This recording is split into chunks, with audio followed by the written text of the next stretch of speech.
bien ça y est, chers auditeurs, on a enfin réglé les 2-3 problèmes que nous avions sur l'antenne d'éphémère. On peut enfin lancer la dernière Génération Malac, l'émission spéciale qui réunit tous les petits reporters qui nous ont rejoints dans le studio. On est en compagnie de Rollin. Salut Rollin. Salut Théo, ça va ? Ça va très bien et toi ? Super, il fait chaud mais il fait beau, c'est déjà ça. Donc c'est la dernière émission aujourd'hui et moi je suis très heureux d'avoir dans le studio d'éphémère les 23 jeunes qui ont choisi cette année de venir à Fulvie, les 23 jeunes de Malakoff qui ont décidé de faire de la radio, puisque cette année nous avions plusieurs thèmes, la comédie musicale et la radio éphémère, donc les enfants se sont inscrits sur cette thématique. Donc dans le studio, nos 23 jeunes, on va juste les présenter, si tu veux bien Théo. Bonjour, je m'appelle. Tu as quel âge ? J'ai 8 ans et demi, j'ai bientôt 9 ans. Ensuite, J'ai 6 ans et j'ai un CP. et tu t'appelles comment ? Camélia. J'ai 7 ans, je m'appelle Sarah et je suis en CE1. Ok. Bonjour, je suis enchantée que vous nous écoutez à FMR, la radio du tonnerre. Bonjour, et je m'appelle Arthur, j'ai 9 ans. Merci. Je m'appelle Thomas et j'ai 8 ans. Je m'appelle Noam, j'ai 8 ans et je suis en CE2. Et tu viens d'où ? De Malakoff. Eh ben oui, c'est une bonne blague. Bonjour, je m'appelle Ali, je suis ravie de vous rencontrer sur la radio éphémère et j'ai 9 ans. Bonjour, je m'appelle Clément et j'ai 9 ans. Bonjour, je m'appelle Darren et j'ai 8 ans. Bonjour, je m'appelle Hugo et j'ai 9 ans. Comment tu t'appelles ? Ravie de vous rencontrer sur la radio éphémère. Bonjour, je m'appelle Lucas, j'ai 8 ans, je suis en CE2. Bonjour, je m'appelle Malik, j'ai 8 ans et je suis en CE2. Bonjour, je m'appelle Davy, j'ai 11 ans, je suis en CM2. Bonjour, je m'appelle Baya, je suis en CE1, je vais passer en CE2 et j'ai 8 ans. Bonjour, je m'appelle Niamey, j'ai 7 ans. Bonjour, je m'appelle Denise, j'ai 10 ans. Bonjour, je m'appelle Axel, University. J'ai le jour de vous rencontrer sur la radio éphémère. Je vais passer en CM2 et j'ai 8 ans. Enchantée de vous connaître, je m'appelle Adrien et je suis enchantée de vous connaître sur la radio éphémère. Merci Sylvain. Et ensuite, j'ai... Eh bien, Floki, vous m'avez déjà entendu pour les émissions ou bien les directs, animateur radio avec Théo. Voilà, donc il y a encore juste Mathis qui va venir nous rejoindre tout à l'heure. Voilà donc Théo, voilà donc l'équipe éphémère, les personnes qui ont décidé de faire de la radio aujourd'hui, cette session, en tous les cas. Explique-nous un peu ce qui est éphémère, ce qui a été éphémère cette année. Alors tout d'abord, éphémère, c'est avant tout une aventure qui a été humaine. C'est une aventure qu'on a essayé de faire partager au mieux aux enfants, c'est-à-dire qu'on leur a permis donc de vivre des émissions tous les midis, donc sous le coup de 13h30, 14h. Donc Génération Malac qui était l'émission phare de notre radio. Nous avions aussi les directs qui se passaient à 18h. Voilà. On va d'ailleurs demander un peu aux enfants après les ressentis qu'ils ont eus par rapport à cette émission et ces directs. Ils ont aussi vécu de nombreux reportages durant toute la session pendant ces 3 semaines ici au château de Fulvie. Donc voilà, sur l'antenne d'éphémère, il s'est passé pas mal de choses et j'aimerais bien que les enfants, durant ce direct, puissent nous en parler un petit peu. Savoir. Ok, donc ça veut dire que je vais passer le micro aux enfants et vous allez m'expliquer déjà ce que c'est que cette radio. Et ensuite, il y a quelqu'un qui va me parler des reportages qu'il a fait cette année. Alors, je vais tout de suite voir... Bonjour. Arthur. Je vais vous dire, quand on fait des reportages et pour apprendre plus de choses, ça sert à ça. Et pour la radio, il faut voir comment ça fonctionne et apprendre beaucoup plus de choses qu'on le sait déjà. Après, pour passer en direct, c'est bien de passer en direct.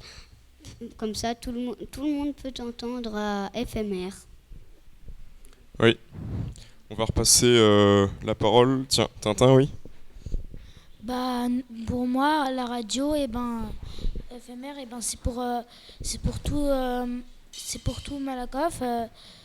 Et bah, pour les enfants qui viennent à Fulvie, pour faire la radio. Et c'est aussi ceux qui aiment la radio.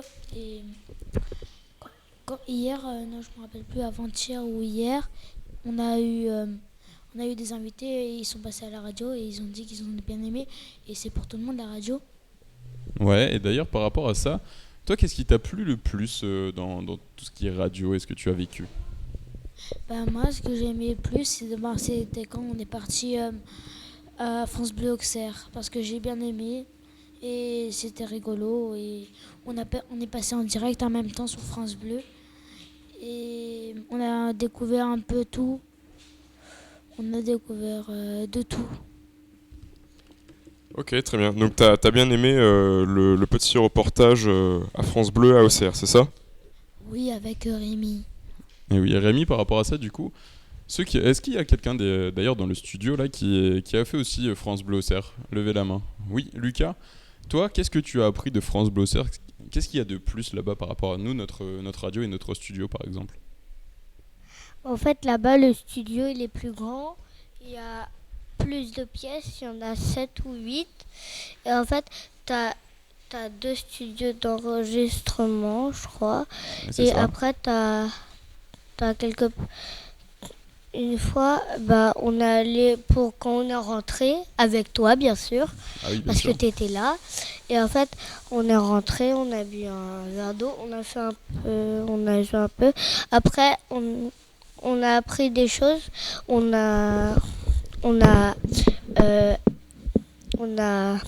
nous ont donné on a choisi des DVD et un livre à France Bleu Auxerre. On a même parlé à France Bleu Auxerre, comme le dit Tintin. Ok. Quelqu'un d'autre était aussi à France Bleu ? Ouais. Thomas. C'était cool, France Bleu Auxerre Et quoi d'autre ? et France Bleu Auxerre, je m'en rappelle plus très bien, mais Comment étaient les salles ? bien, C'était mieux qu'ici ? je sais pas. Bah c'était déjà plus professionnel, il me semble. Ouais. Darren, non ? Alors voilà, par rapport à... Donc du coup, on a pu vivre un peu le reportage France Bleu Auxerre. On a aussi fait pas mal d'autres reportages. On est parti du côté d'Argentonnay, si je ne dis pas de bêtises aussi, pour voir la forêt des géants verts avec Monsieur Bresson. Qui y a fait ce reportage ? Qui peut nous en parler ? Il était super intéressant aussi. Clément. C'était bien. J'ai découvert qu'on pouvait faire des grandes sculptures avec des choses naturelles, en utilisant le bois mort et le bois vivant. Ouais, effectivement. Et donc du coup, tu te souviens un peu des sculptures que tu as pu voir dans la forêt ? Il y avait une sorte de grand oiseau avec un bec immense, aussi un bateau et qui avait pour voile des plumes. D'accord, très bien. Mais écoute, Qui d'autre était parti dans ce reportage avec la forêt ? Oui. Mathis ? Ils ont aussi fait une décoration avec un panneau où il y a des poissons. Il y avait aussi un tronc où il y avait de l'argent en dessous. Enfin, plein de choses avec du bois mort. ouais, il y avait d'ailleurs pas mal de choses aussi qui étaient plutôt humoristiques, si je me souviens bien. Il y avait pas mal des robinets sur les arbres, enfin des choses qui sont un peu inattendues, non ? Tu te souviens de ça, Mathis ? Oui. Ouais. Hein. Il Il y avait un panneau, il y avait écrit bois potable et il y avait un petit bouton où il y avait écrit pour allumer ou éteindre la lumière. Ça, c'était très marrant, ouais, effectivement. Est-ce que vous avez l'habitude de voir tout ce que vous avez vu, donc des sculptures en pleine forêt, comme ça, dans la nature, tout plein de choses comme ça? Est-ce que vous avez déjà vu ça ailleurs qu'ici? Non. Est-ce que ça vous donnerait envie, vous, j'ai une question aussi par rapport à tout ça, est-ce que ça vous donnerait envie aussi de vous mettre à la sculpture sur des arbres par exemple, ou même sur d'autres matières? Ouais, Hugo. Oui. T'aimerais bien? Bah écoutez, si on peut créer quelques vocations ici sur l'antenne d'éphémère, et ben c'est parfait. Est-ce que Théo, tu as d'autres reportages que nous avons fait, que tu n'aurais pas encore cités pour cette année? Ah bah bien sûr, on en a d'ailleurs plein, et Lucas le sait très bien parce qu'il il a participé à certains autres. Nous avons fait le château de Tanlay. Alors, Donc qui a fait le château de Tanlay? Lucas, tu y étais toi? Lucas? Non. Château de Tanlay? Ah ouais, il y avait Tintin effectivement. Valentin? Alors, on était partis à Tanlay. Comment c'est ce château? Tu peux expliquer ce que tu as vu? Au début, quand on est entré, on a bien aimé, c'était grand. On avait commencé, on lui avait posé la question pourquoi est-ce que c'est profond le truc. C'était les douves. Oui, voilà. Et en fait, quand il y avait les deux petites tours au début, et en fait, il y avait deux petites portes. Et on avait demandé c'était quoi. En fait, c'était des chevaliers qui se cachaient là. Et comme ça, au moins, ils savaient quand il y avait des... Et après, on est entré. La première salle qu'on avait vue, c'était celle où il y avait toutes les coupes. En fait, quand ils revenaient de la chasse, ils gardaient une partie du corps de l'animal. Ouais, de l'animal, oui. Et tu te souviens? Et après, il y avait beaucoup de têtes parce que on ne savait pas. Et on a visité le château de Tanlay et c'était grand. Et on lui a demandé pourquoi il n'y a pas toujours le pont-levis. Elle nous a dit parce que c'est fini les guerres, alors ils l'ont remplacé par Les ponts. Après ils l'ont remplacé par un pont en pierre. Ok. Tiens, moi j'ai une question par rapport à ça. Oui. Est-ce qu'il y a quelqu'un qui a vécu le reportage par rapport au château d'Ancilfranc et au château de Tanlay? Qui a fait les deux? Qui a fait les deux? Et T'as fait les deux? Et qui pourrait nous parler Alors du coup, vas-y, explique-nous. des différences entre les deux châteaux? Au début, quand tu arrives au début du château, il y a des espèces... C'est où, à Tanlay ou à Ancilfranc? Je sais pas, ça, je pense que c'est à Tanlay. Au début, à l'époque, par exemple, je sais pas si c'est en 2019 ou à l'époque, on a vu de l'eau. Par exemple, s'il y a quelqu'un qui essaye de rentrer la nuit, il tombe dans l'eau et il peut plus remonter, il va mourir. Et après, quand on est rentré... C'est pour ça qu'il y avait un pont-levis. Oui. Et aussi, on avait vu des statues et on avait vu de l'art, on avait vu des chambres avec des lits, avec des photos et des personnes. Aussi, on a demandé plusieurs questions à la dame et elle nous a répondu, sauf que je ne me rappelle plus trop. Et on avait vu des lits, on avait vu des statues, on avait vu de l'art et aussi on a vu des personnes détenues. Et à l'époque, il y avait un roi qui était sur un espèce de nuage, qui était assis sur quelque chose, c'était le roi. Et après, il y avait le deuxième chef, il avait une cape rouge. Ok, merci beaucoup. Est-ce que quelqu'un peut me parler du château d'Ancy-le-Franc? Vous voyez lequel? C'est celui qui est pas loin du château de Fulvie, justement. Le château, il était grand. Déjà, il était plus grand que le château de Fulvie. Ouais.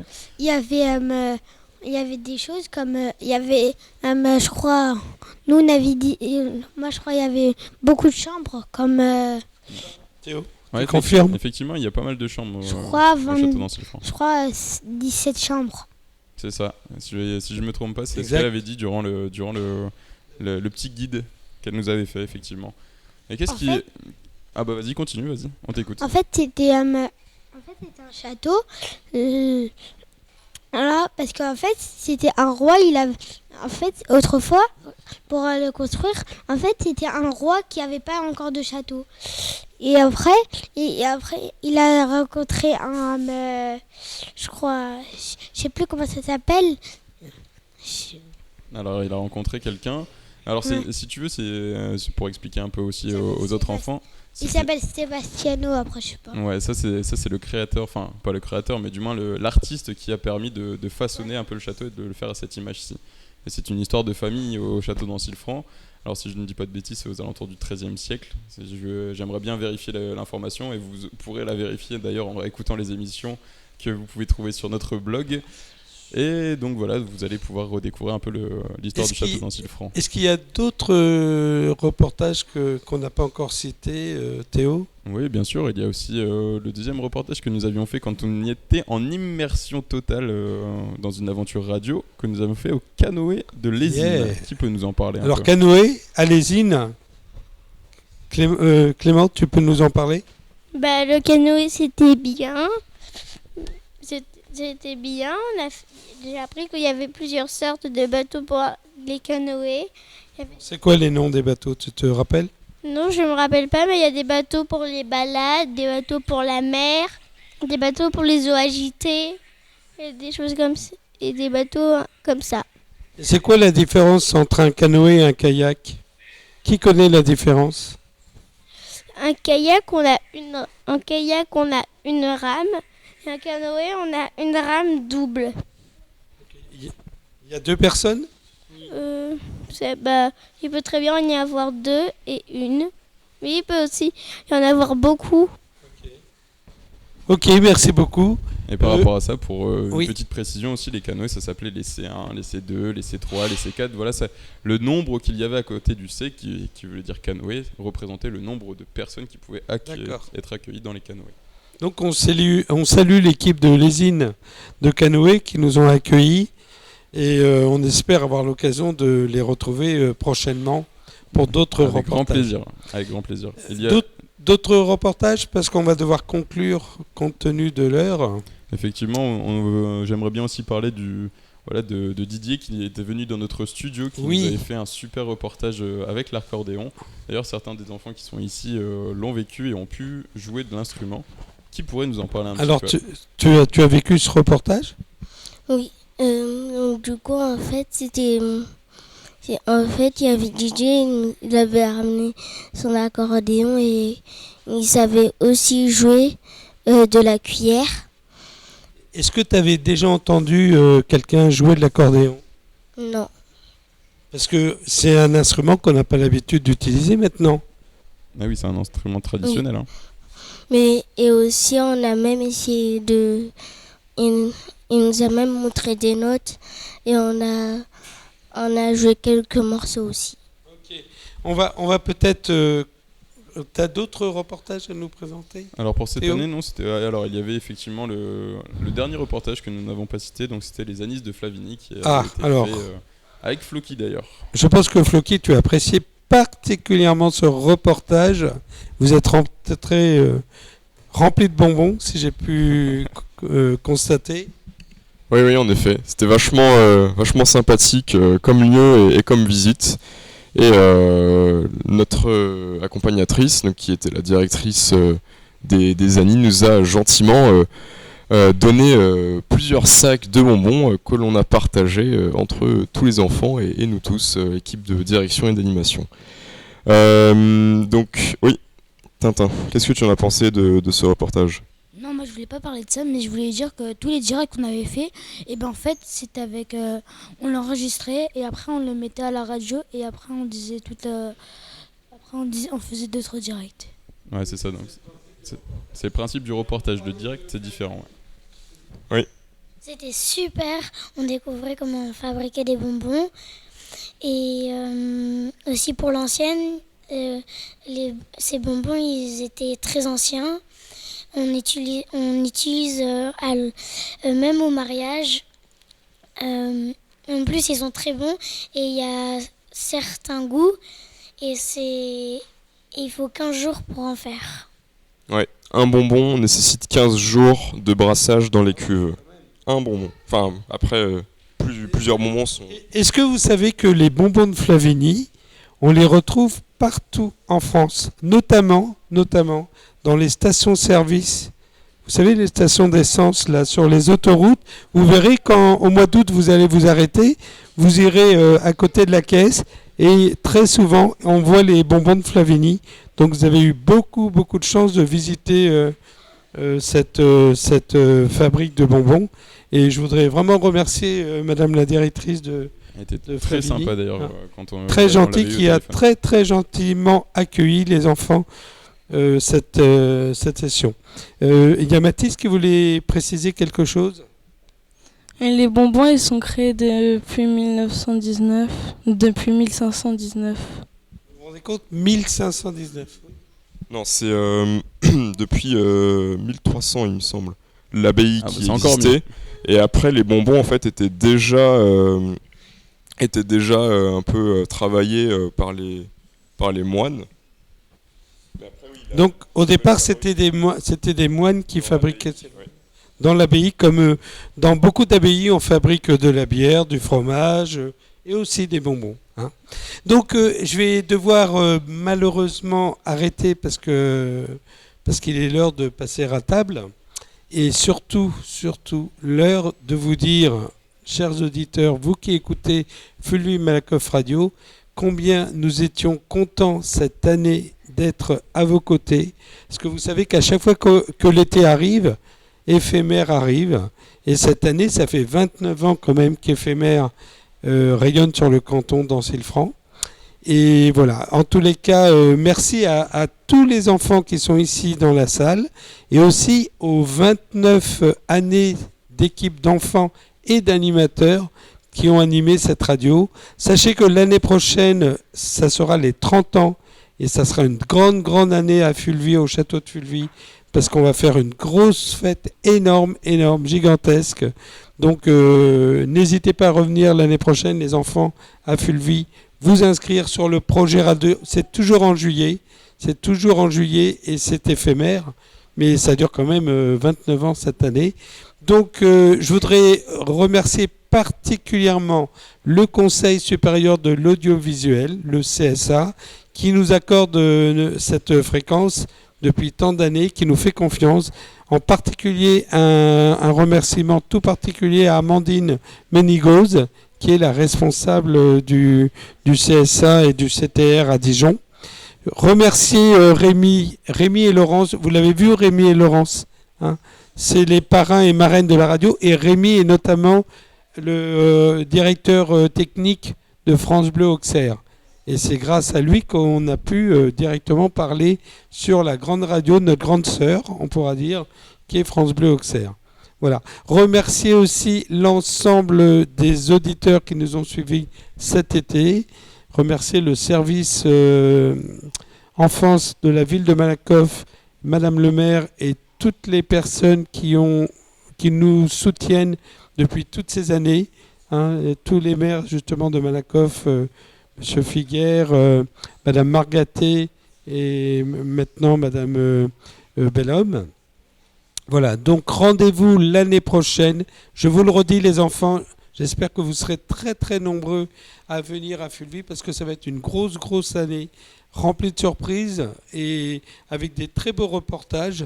Là, pour tout vous dire, je suis même allé à Ancille-Franc tout à l'heure faire des courses et j'ai rencontré une personne, un pompier, qui m'a dit je vous attends l'année prochaine à la caserne d'Ancille-Franc pour montrer aux enfants qu'est-ce qu'un pompier dans une ville comme Ancille-Franc.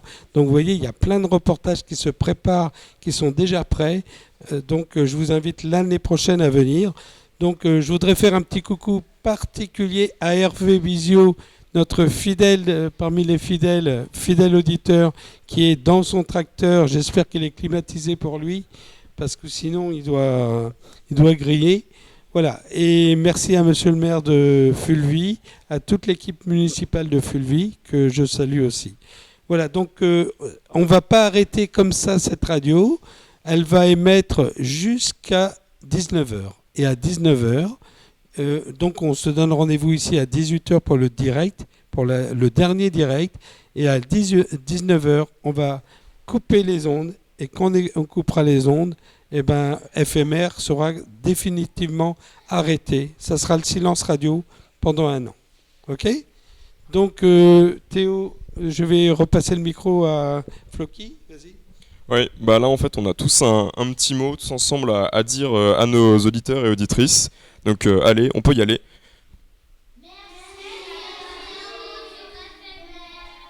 Eh oui. Merci, à bientôt sur FMR. À bientôt sur FMR. Merci beaucoup. On finit. 1, 2, 3. Merci, à bientôt FMR. Allez, bye. Donc 18h pour le direct. Et je vous invite à passer à table. Et bon après-midi à tous. Surtout, n'oubliez pas vos casquettes, n'oubliez pas vos chapeaux. Si vous avez une piscine à Fulvie ou autour de Fulvie sur le canton, n'hésitez pas à aller piquer une tête. Nous, on va le faire. On l'a fait ce matin et on va le refaire. Parce que je rappelle qu'on est en vigilance rouge. Voilà. Théo, on se donne rendez-vous à 18 ? On se donne rendez-vous à 18h avec les enfants. Vous Merci, les entendez encore Théo. même dans le studio qui sont en train de récupérer toutes leurs affaires et qui sont en train de partir gentiment. On envoie vers le restaurant. générique ? Et bien sûr, on va repartir nous en musique. Mais avant toute chose, j'aimerais bien faire passer une petite dédicace à notre gardien national, donc Bruno, qui nous a accompagnés durant toute cette aventure Fulvie pendant de nombreuses années, des dizaines d'années, effectivement. Et puis voilà, j'aimerais lui passer un petit coucou pour au moins le féliciter de toutes ces années et de lui rendre hommage pour cette dernière année parce qu'il part en retraite cette année. Ça a toujours été un plaisir de travailler avec lui. Voilà, donc on clôturera définitivement à 19h la radio. Effectivement, c'est ça. Et puis on aura Allez. l'occasion donc de pouvoir faire un Bonne journée à direct tous. aux alentours de 18h. N'oubliez pas 18h, le dernier rendez-vous de la radio éphémère pour les 29 ans. Donc le direct qui se déroulera pendant le temps des douches comme d'habitude. Et nous on repartira en musique avec Lana Del Rey, Down Time. Allez, passez une bonne après-midi sur FMR. Vous êtes sur le 105.8.